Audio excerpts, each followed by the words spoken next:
Good. Hi, this is Tom Barnhart. I'm here with Elias van Herwaarden from Brussels, in Brussels right now today. Many of you know Elias from his days at Deloitte. He's just started up a new company, Location Perspectives. But we wanted to talk for 5 to 7 minutes about your recent trip back from site selection in the US. But before we do that, Elias, tell us a little bit about just introduce yourself very quickly for those few people who don't know you. Okay, thank you very much, Tom, and thank you for being here in these times of turmoil. I guess all the servers of Zoom are suffering badly because the connection isn't what we'd like it to be.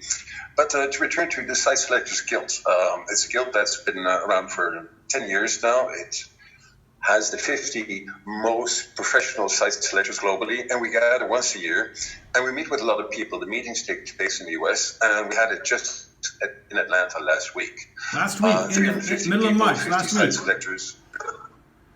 Good. And we discussed the state of the business.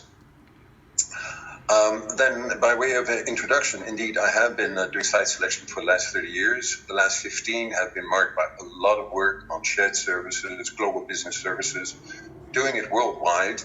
But probably 60% of my work would happen in Central Europe. And that's where you and I met a long time ago. That's right, yeah. So the site selection, I'm surprised that they actually pulled it off. It must have been one of the last few big international events in the US.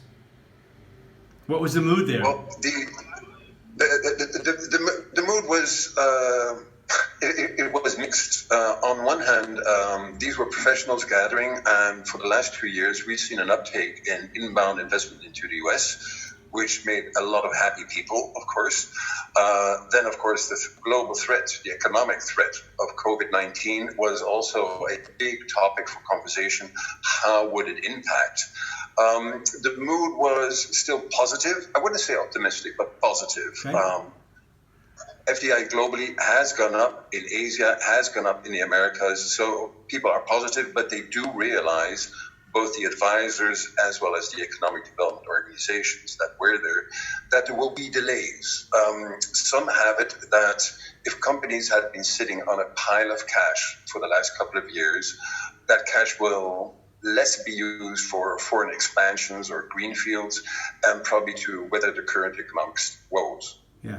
So what do you view as the outlook for the shared services sector, let's just say globally or in Europe, given the situation? Is this virus, I mean, of course it's bad news for everyone, but is it slightly less bad news for the SSC sector?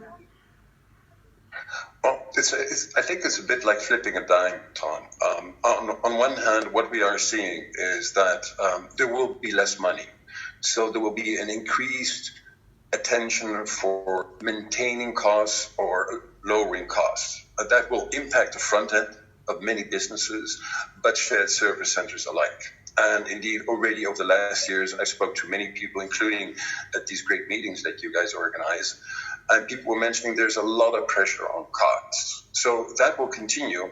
But the flip side of the dime would be that given that there's a pressure on costs, especially in the front line of the business, it is quite possible that many CFOs will ask their shared services and global business services leaders to start doing more and maybe free up a little budget for doing more. So it's I wouldn't say it's a two-edged sword. It's really like flipping the dime.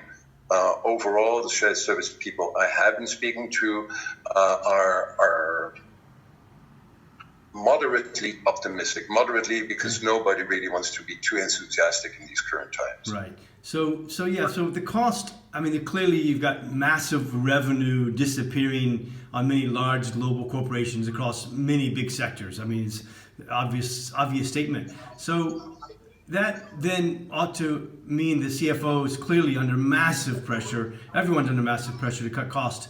I mean, it seems like that the SSEs could be part of that solution, do you think? You were breaking up. Could you please repeat the question? Yeah, I'm just saying that every company is under huge cost-cutting pressure now because of losing huge revenues. So could the SSEs based in Central Europe be part of the solution for some of these global corporations? Most of the SSEs can.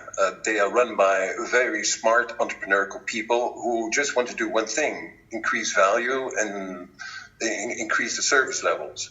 So I think that the golden nuggets are there in the centers.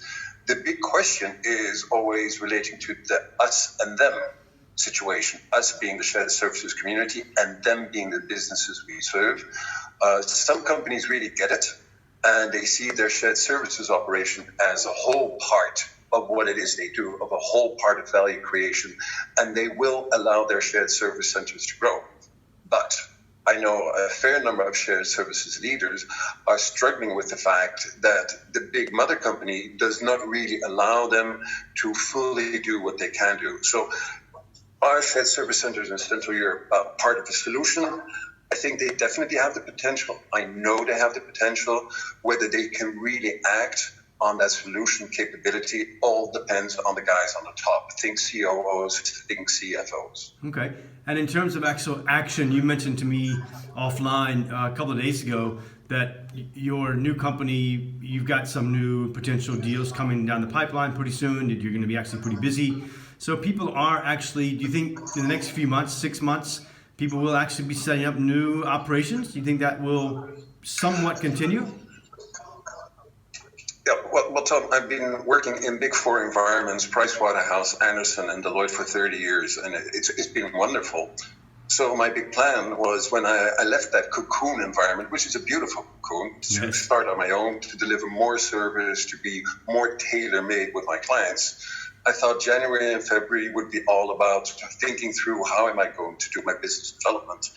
And I'm very grateful for all these people that I've learned to know through the years, because the network brought me 6 proposal opportunities, 3 got converted. Another proposal needs to go out this Friday. 3 of these are really multinational companies that seek to expand in Central Europe, that seek to set up new greenfield operations in Asia Pacific or in Latin America. So the appetite is there. I also see that some of the companies we're working with now, they want to set up new operations in, I think the key element for the new operations is customer centricity.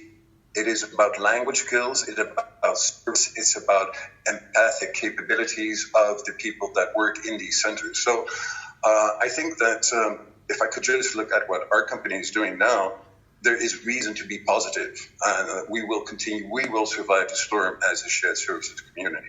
Okay. Well, let's keep our videos short, and that sounds like as much as positive news as we can get. Here it is in mid-March 2020, in the midst of this panic. So let's finish on that, unless you got a couple more notes. Otherwise, thank you very, very much for your time today, Elias, and we'll be in touch soon and hope to physically see you again pretty soon. Okay, Tom, it's always a pleasure. Talk to you soon. Take care. You.